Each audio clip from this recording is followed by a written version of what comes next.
Hey everybody, welcome to another episode of the Tigers post-game recap as the Tigers lose 5-4. Now there's going to be Game 5 on Saturday. Alongside me is Uper. Oh, Those tough loss tonight. Tigers I think there's possibility. I think Kerry Carpenter, Hinch is speaking to the media right now. So part of my voice down here, trying to keep everything respectful. You said you kept everything in perspective last night, talking about things could change like that, and David Fry did that with one swing of the bat. well, yeah, that was the moment, obviously, and it just what the heck, that was a very Tigersy game. They did what they could do. They fought hard, both teams, but the Indians, or excuse me, the Guardians, they get paid too. They were fighting for their lives, and it was one hell of a good ball game. Unfortunately, Cleveland came out on top on this one, but there's a lot of ways to go. They could have meandered through those innings, and we can discuss all of that. But in the end, they hit 2 homers, and the Tigers hit 1. That was the difference. And this is where we talked about the offense, guys, where the right-handed power, a nice, it would have been nice to see that too. The Tigers going 1 for 11 with runners in scoring position too, and the Tigers did not. It's not like they didn't have their chances there, but again, it was just a lot of just not having the timely hits. Yeah, it's in kind of an instant classic game. Very a lot more like Game 163 of 2009 than I'd liked. But it was a terrific game, back and forth. I don't have a huge problem with many of the decisions. Really, any of the decisions. I guess you could complain maybe about leaving Job in for a second inning, but he was fine. He just didn't miss bats. But yeah, I think you nailed it, Raj. That the Tigers once again did not come up with the big hits with men in scoring position, and particularly early. And this goes back to the thing that Yoop always talks about. You get the bases loaded with I shouldn't say always talks about, but bases loaded with nobody out, and you only get 1 run out of that. That is a huge turn of events. Yeah. That could have been the game. If you score 3-4 runs there, the whole dynamic of the game changes completely. Now, I'm sure Cleveland would have still battled back in some capacity. But letting them out of that was, I think, the game to me. And I don't know if you want to blame Spencer Torkelson for not getting back to second base on that line drive. I mean, that was tough. It would have been close no matter what, even if he had immediately dove back. But just felt like a huge missed opportunity. And they had guys on, man on second with nobody out in the first inning, right? Didn't get a run. It just kind of slipped away from him there. And I think what I said to you earlier is Cleveland's big bat showed up. Kwan has just been an absolute menace. Ramirez hit a home run, and Fry hit a home run, and there you go. Even Jose Ramirez in foul balls there was a couple times where he could have had 3 home runs. I mean, that's the way he's been in the ball tonight, and he was seeing the ball very well. And that home run was just a no. As soon as you saw it hit that, it was a no doubt. Yeah. I talked about it last week. We discussed it, all 3 of us, and we talked about it again the other night. I understand Holton is your first or second best reliever on the team. Okay, there's no question he's been great, but hate's a strong word, but I was really hoping they would limit the times, if possible. Ramirez would bat right-handed, and that's where the power lies. Mm-hmm. I mean, and as Raj said, he was hitting some foul balls left-handed that looked gone too. That's fine, but just odds being what they are, you turn him around to that right side, and he's really a menace. So I was a little surprised they brought Holton for that inning. Otherwise, you can't argue with Hinch too much, but that was one I raised an eyebrow at the beginning of the inning, and sure enough, ball went out of the ballpark. Yeah. The strangest thing about that is for as much as Hinch seems to love to play the left-right matchups, that one they never seem terribly concerned about having Jose Ramirez play bat right-handed, which does seem a bit odd, but you go with your guys and you can't switch every time. But that backfired on him. Some things, like if you look at the box score, it's like the opposite of what we've seen for the last 50 games. It's basically every pitcher gave up 1 run instead of every pitcher giving up none, or one pitcher giving up a run. Everybody got nicked up a little bit. And that's just, that was bound to happen at some point. I keep coming back to those chances that they missed early. going to come back and haunt you. And I don't know, Raj, were you guys talking? You're down there at the game. There was the inning, was it the 8th, I think, where Riley Green led off with a single, and on the Ibanez deep fly to right, I thought he should have tagged and gone to second, but he just kind of went halfway and then went back to first, and that ended up, Perez ended up getting the single, the next hitter. Who knows what would have happened, but that just felt like a missed opportunity too. I don't know if people were noticing that at the stadium, or you might have a better perspective. I thought, because based off the way he played that ball, I thought, because it was in Noel that was in right at that time. I think it's they want. I think it was. Was it? I thought it was Brennan. Oh, was it Brennan? Okay, it was. Yeah. Yeah, I'm sorry, it was Brennan. I'm not really sure. I'm not really sure what happened there. Honestly, that was one of those plays where, no one, even the press box, someone said it was just. Okay. Yeah, I guess it's one of those judgment calls, right? Where maybe he was, if it goes off the wall, you want to be able to get to third, obviously, but it just, as we keep talking about, game of inches, and Justin Malloy, another good swing. Like that's the frustrating thing about it. Class A gave up 5 runs all year. They get him for another run tonight, which is nice, but it wasn't enough. I was in the 8th. I was in my mind, and I didn't look at the box score. I was hoping maybe they would pinch hit, even with the righty lefty, pinch hit Malloy for Sweeney. But then I was trying to figure, what would the defensive alignment be in the 9th? I'm not sure what they could have done other than put Malloy at third. Yeah, it would have been Malloy at third and McKinstry at shortstop, I think. I mean, the biggest thing, and Ray said it best, is when you had Bibby on the ropes and they couldn't cash in on it. And I think because knowing that Kate Smith is going to come in right then and there.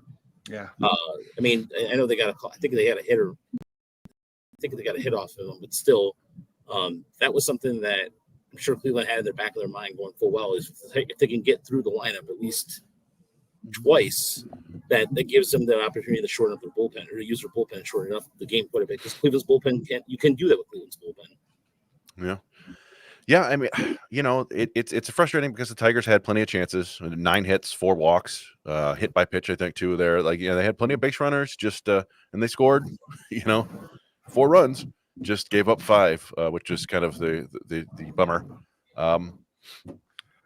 Yeah, but no question, as you mentioned, the bases loaded thing. For years, it's been. I hate seeing when there's nobody out, that sack fly. And they high five everybody coming in, and that's all good. But that is the rally scuttling moment all the time. That out is so critical, and it turns a 3-run inning into a 1-run inning so often. Yeah, and Sweeney was jumping at the first pitch all game, was completely overmatched by Class A at the end. I don't really blame him, but you look on the game day app, and he didn't get a single strike in the zone, but it's you're throwing a 101-mile-an-hour cutter that moves like 8 inches. It's probably kind of tough to tell that. Justin Malloy. Yeah. Well, I mean, that's the thing. Is this goes back to Mariano Rivera too. Is sometimes you want the reverse platoon against the guy who throws a cutter. You're better off having a righty, because the ball is going to travel away from his barrel instead of or travel away from instead of in on the handle to a lefty. Right. And I don't know. One of the bummers is when games like this, where guys come up with critical moments and you feel like, they could have been a hero. Like Zach McKinstry of all people hits an opposite field home run to tie the game. No one saw that coming. Winsel Perez coming through yet again with kind of the classic bloop hit, but just wasn't meant to be. David Fry was the hero today, and then that tack on run at the end was huge, and that's a bummer. But beautiful. It's a beautiful bunt. Yeah. We always say people don't bunt anymore. And I would like to know how many times David Fry has bunted this year, to be honest. Probably never. A beauty. But that was a good slide by Jimenez, too. That was a really good slide there. He caught the outside and was able to get a good slide there. And that was Cleveland defensively did what they had to do tonight, too. And so it's this is why this team is in first place and why they won the Central. And then you go back. Yeah. I mean, you do have Derek Skubal in your back pocket for Game 5. But Cleveland, I mean, Troy in the chat earlier said he was a little nervous, and I'm not gonna lie, I'm a little nervous too. I mean, No, I mean it's you got Skubal is the advantage there, right? He's the trump card, but they're playing at Cleveland. That's it's a coin flip, I think, and it's one of those things where you feel great having Skubal going, but if Cleveland could scratch off a run or two against Skubal, then it feels really dire all of a sudden. Yeah. But it's Cleveland's going to go with what? Matthew Boyd again? It's and we talked about it before. Like, these teams are not terribly different. And what's the run differential in the series right now? It's 1 or 2 runs. I think Cleveland scored 7 in the first game, and then 3-3. So it's been an incredibly close series, and there's no reason the Tigers can't win that game. It's just you wished they could have closed it out tonight. I'm sure it was a real bummer of a feeling there at Comerica Park as people were leaving, not knowing if they're going to get another playoff game this year. Has it been announced they're coming with Boyd? They haven't said anything as of yet. I mean, I'm right now. Stephen, they got the Cleveland managers on. Stephen Voigt's speaking right now. They may, if I'm Stephen Vogt, I do reverse hitch and just chaos, just reliever after reliever after reliever, use them all. They got guys. Why not? They can do it, and so they're going to do the chaos. But yeah, well, if Boyd does get the start, and so both teams are seeing that starter again for the second time in 5 days. Mm-hmm. Obviously, just on talent level, I mean that's advantage Tigers a little bit. They've seen Boyd. I can't imagine he'll tantalize them as badly as he did the first time. Now that they've seen him, but I also don't think he'll get much more than 3 innings. Yeah, right. I mean they'll come with everybody. The cavalry charge. you need another big 3-run homer or something like that to get them. They're probably not going to let them have a big inning with a bunch of hits. And who knows what's going to happen with Kerry Carpenter? Unfortunately, he's been a little bit injury prone in his career, and this seems like the worst possible time for that to happen. Maybe he can have a Kirk Gibson moment and kind of hobble up to the plate as a DH or as a pinch hitter. But worst case scenario, if he's injured and too injured to play, they're going to have to put somebody else on the roster, right? And I don't even know who it would be. But Badu, who else? I thought they have 2 players kind of on the reserve list right now, but I don't even know who they are. If you're one with Mize, Eddie's Leonard, I don't know. Is that going to be a possibility? He's a right-hander. Look, you want to have another right-hander in there at least. Yeah, I don't know. Hopefully that doesn't come to that. I'm trying. Yeah, I don't think. Yeah, I don't want. Yeah, let's not think about that as of yet until. But do at least give you a pinch runner to use as a weapon at some point. Yeah. Yeah. No, it's I don't know. It'll be interesting to see how it goes. I mean, nothing more exciting than an elimination game in the playoffs. It's much more fun as a fan to have won and just sitting around. But here we go. This is like This is 11 rookies. This is 11 rookies trial by fire.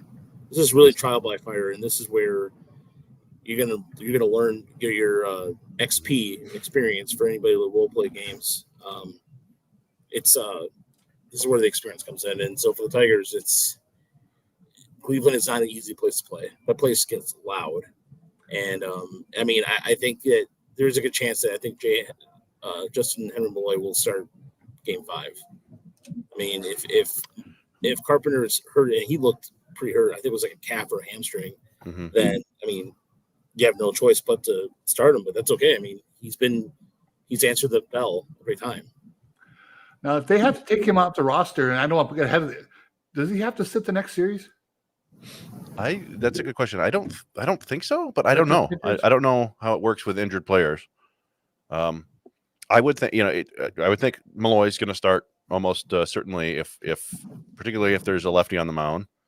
Although thanks Tyler. Yeah, it was a hamstring strain. I heard a calf injury from here, so wasn't sure. Thanks. It definitely looked like his leg. I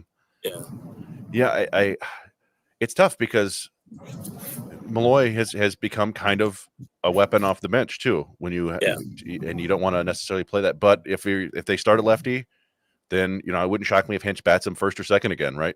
Sure, certainly in the top 3, and then, but then who's your bat off the bench? Is it Winslow? Is it Jace Young to work a walk again? I do feel better though. I do feel better that those two, like Winseal and Malloy, they don't fear. They're just like, I don't care. For Perez, even that play that he had in the outfield, although the way it bounced off, the way he kind of hugged the ball, but used his body to cover the ball up a little bit. I mean, he almost had that. I don't want to say he almost had that, but still, even nevertheless, he made a hell of an effort. You know, But Malloy, I mean, obviously, maybe it always looks better when you hit the ball hard, but Malloy's bat looks lightning fast right now compared to any time I've seen him this year. It just strikes me as, holy crap, is he generating bat speed? It's pretty impressive.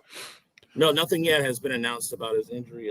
I mean, right now they're speaking downstairs, and I decided to do this instead because I got my quotes from earlier. I did an article on Bobrisky that we haven't published yet, but you know, speaking of Brisky, he threw 27 pitches yesterday, and I think this is the third time he's faced Fry in the series, right? Yeah, I think so. Yeah, we're a little surprised that was the move. Although, like I said, I highlighted in the article that his slider movement has been fantastic. So, well, I mean, it was, I don't know. It's like, again, it's like you do what you did to get here, right? And Brisky has been so good lately. He just made a bad pitch. He didn't. I was worried he was going to hang a slider. They didn't even try to throw a slider. He threw a changeup or two, but it was really, that's Brisky's kind of thing. Is he seems to locate the fastball better low, and it was just right into Fry's barrel path. And it's unfortunate. You tip your cap to Fry, who's been rough and is hurt, but so was Quan, and Quan has been a machine. So sometimes your players just show up. There were, by the way, Stephen Quan, professional hitter. Well, I mean, I know they were talking about in the chat, but he the bench is emptied in KC. No, but it's playoffs. Stephen Quan has had a hell of a series. I mean, more so than Jose. I mean, Jose Ramirez. Don't get me wrong, big game today, but Quan has just been a pain in the Tigers' ass. Yeah, let's see. So, well, who's not a professional hitter but looks like one is Brian Rocchio.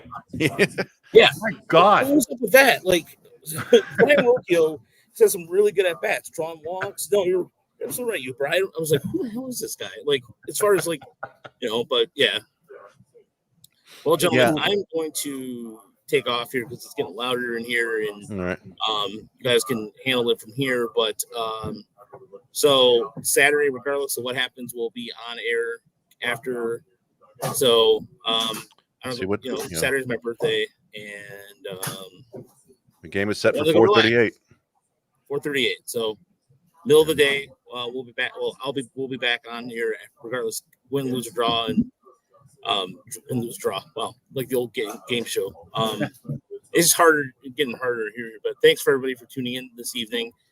And go to TigersMLReport.com. Our hitter of the year came out today, Hayu Lee. But if you guys want to carry on, gentlemen, I will see you guys. I'll see you guys. soon. Yeah, good work down there at the park. Make sure you blow out the candles on your cake at the first pitch there and wish for a win. On Saturday? Well, I mean, it looks like getting older. It sucks. The Yankees are up 3-0 right now. If that score stays, then the Tigers will be the only game in town on Saturday, except for all the college football. But I don't think Michigan and Michigan State play, so everybody, it'd be nice if Tigers fans could just go down there and kind of pack the park in Cleveland, but we'll see what happens. All right, if you guys want to carry on, go ahead. I'll see you guys later. All right, sounds good.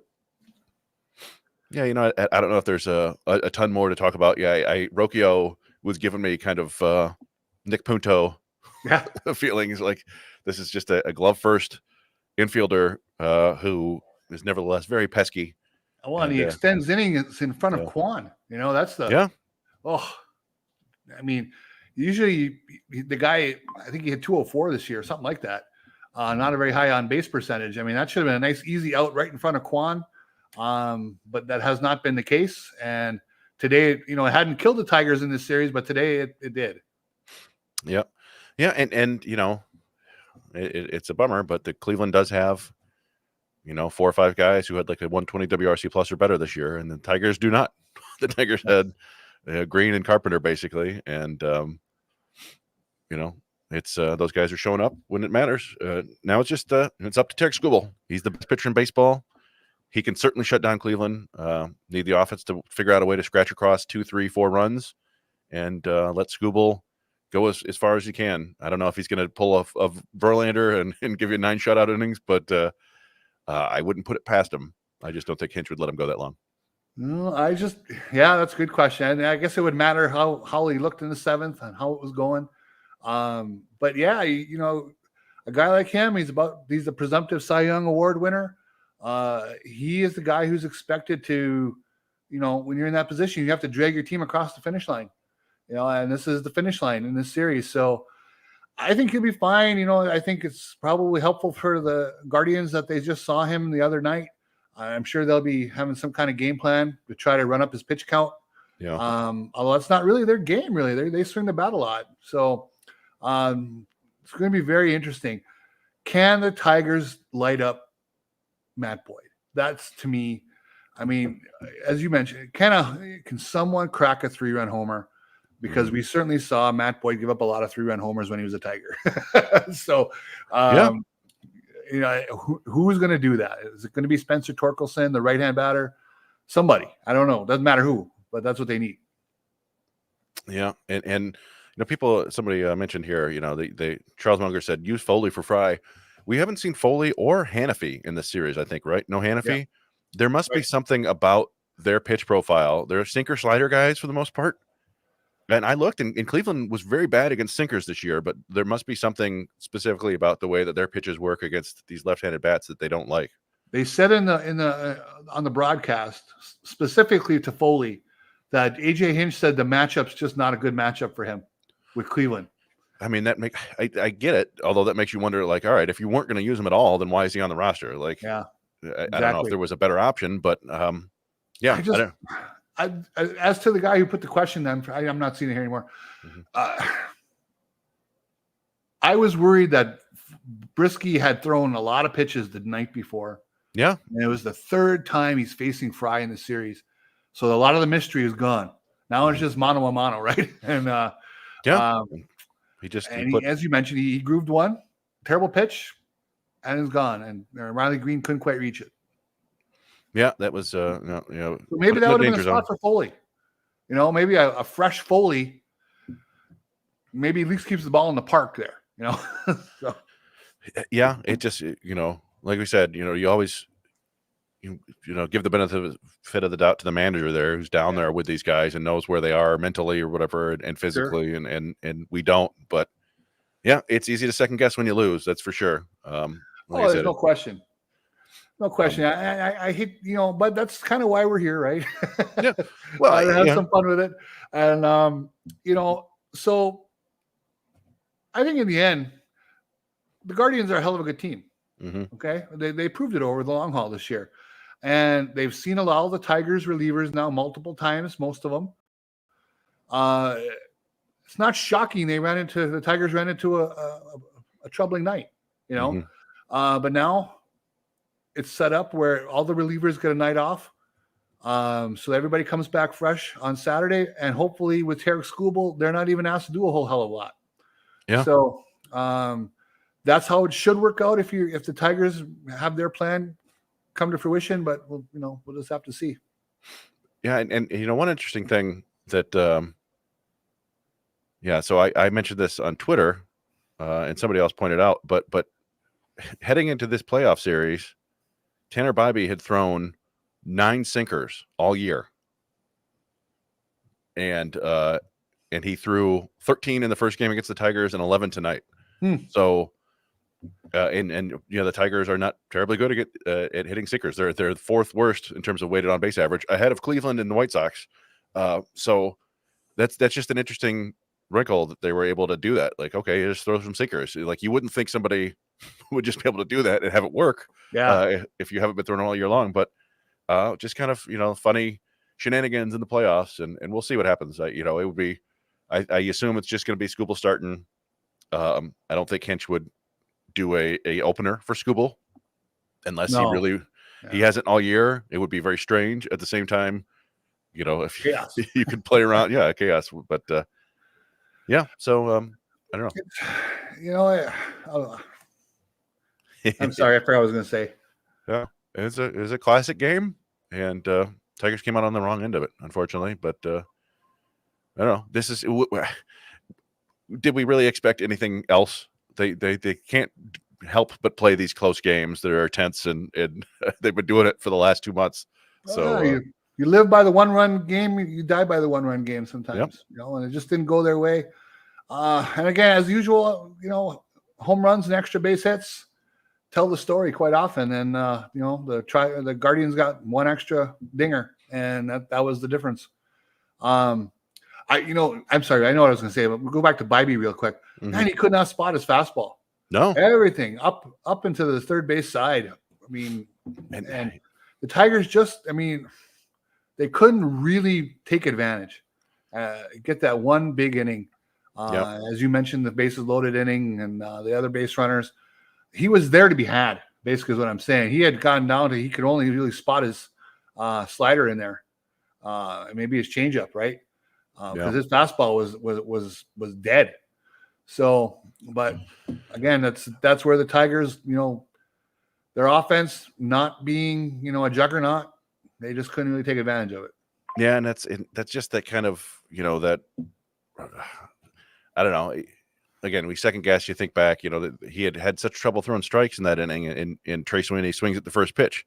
Yeah, it's like it wasn't a terrible decision. It was a fastball middle in, something that you wish he could have just gotten around on a little bit more and found a gap, and we'd be hailing Trey Sweeney. But that's the way it goes. Sweeney looks like he's not getting around on anything recently. His swing looked like it's it looks like it's a young guy playing in October for the first time in his life. Yeah, and his swing has always been a little bit wonky to me. It's kind of it reminds me of Don Kelly's swing. I think I said that months ago, or when they acquired him. It's just kind of this weird, flat, almost down swing. He hits the ball hard at times, but swing path isn't great. But who knows? You get one more chance for any of these guys to become the hero, and we saw Zach McKinstry do it tonight, and who knows what'll be next. Yeah, that was a gut wrencher. I'll tell you, it was fun though too. That's the best part about playoff baseball, right? I mean, that's this. Every move is scrutinized. We all have an opinion on what every single string that Hinch pulls. Was it right? Was it wrong? And when try not to just judge it solely on did it work or not. Was it the right move? But in the end, did it work or not? And a couple didn't work tonight that had been working. And I think a lot of it does just come down to Cleveland has seen all these relievers in the short period of time, and they were able to take advantage of a couple of them. Yeah, I don't know. You wonder if they might suddenly get Ty Madden or something like that after school, but I don't know. We'll see. Yeah, it would be. I don't know if they trust him, but Cleveland wins 5-4, heading back. Game 5, American League Wild Card Series. Looks like it'll be the only game going. I don't want to speak too soon, but the Royals have scored a run, so they need to get a couple more. But game time is 1 p.m. Eastern, is it? I believe it's at 4. Oh, is it really? Oh, there you go. Glad I asked. Yeah, so I'm looking right now. It says 4:38, and Royals Yankees, if necessary, would be 8:08. I wonder if they would even consider moving that back. I don't know if that works in the playoffs. Yeah. But I don't see there's any reason why if it's the only game, then they might as well put it in prime time, right? Sure. But why not? I don't know if they can do that or not. So I know what to be honest though, I would love Skubal to be pitching in those shadows. Yeah, it would be good luck. I mean, it's a two-way street. That goes for both teams. But I like the Tigers' chances of hitting Matt Boyd in shadows than the Cleveland chance of hitting Skubal in the shadows. Yeah, I do wonder if Cleveland has, I haven't even looked at their playoff roster, if there's anybody that they haven't used, but just to check that right now in case there's like another random starter that they haven't used, which would be iffy. But let's see who we've seen. It's Class A: Gaddis, Smith, Morgan, Walters, Heron, Sabrowski, Bybee, Boyd, Cobb, Gavin Williams. We haven't seen, have we? Oh, that's right. Joey Cantillo. They did use him briefly. Yeah, he came out of the bullpen. Yeah. So, yeah, I don't know. Dabrowski has only pitched once, I believe. Yeah, he pitched the other day in game 3. So, well, like I said, we'll be here commenting on the game, win or lose. Yes. And hopefully the Tigers could pull it out just so we get more baseball to talk about this year. Yeah. Don't have to start thinking about those offseason moves. But I don't know. Yep. I try to keep a perspective on it. Just think where you were 2 months ago. what Exactly you were right. planning. Having any Yeah. of these playoff games has been amazing, and they've already won a series. You hope they can go win it, but it's baseball. It's a one game. Who knows what happens? We're gonna get to see a decisive Game 5 with the Tigers' ace of this generation on the mound. Guy's gonna win the Cy Young Award. They were dead in the water in the summer. Here we are. This, it sucks to lose. I mean, but nobody should be panicked or disgusted about the whole thing. It was a hell of a ball game tonight, and they still got a chance to walk into Cleveland. They've proven they can win there. Win one more. Yep, it's right there for them. So. Thanks everybody for watching tonight or listening to this, and subscribe and like, as we often say, and we'll catch you in a couple days. And everybody stay classy out there. All right. You bet. Yeah, have a good one.